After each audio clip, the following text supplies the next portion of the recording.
Men 22-26 guruh talabasi Turdiyeва bo'laman. Toshkent kimyo texnologiyalar instituti 3-bosqich talabasiman. Menga berilgan mavzu gazlarni adsorpsiya usulida quritish.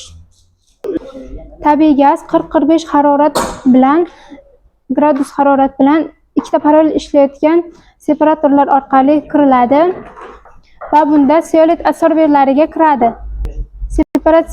Separatsiyalangan gaz 6 ta parallel ishlayotgan adsorberlardan tepadan pastga qarab yo'naltiriladi.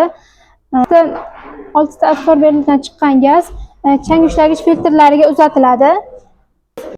Filtrlash qismidan chiqqan gaz 60 gradus Selsiy harorat bilan umumiy quvurga uzatiladi. Umumiy quvurdan sovutilishi kerak bo'lgan gaz adsorberlarga uzatiladi. Qurilmasiga uzatiladi. Bunda gazning harorati 300 gradus bo'ladi. Undan keyin 100 gradusga oshiriladi va bundan keyin filtrlashga keladi. Filtrlashdan chiqib uzatish quvurlariga keladi. Quvurlar buni pechga uzatiladi. Zimeyli pechda qizdirilgan 320-340 gradusli gaz chiqib umumiy quvurga uzatiladi. Gazlarni adsorberlarga uzatish vaqtida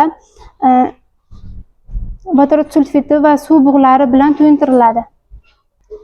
Adsorberlardan chiqqan 300 gradusli gaz filtrlarga uzatiladi va bundan chiqib quvurlar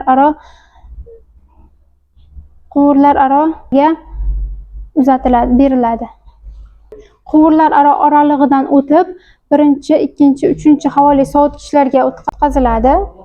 Sovutish qurilmalaridan chiqqan gaz suvli sovutish qurilmasiga uzatiladi. Havoli sovutgichdan chiqqan gaz separatorlarga uzatiladi va bunda 3% vodorod sulfiti gazi regeneratsiya gaz eko qurilmasidan. Menga berilgan mavzu shu edi. E'tiboringiz uchun rahmat.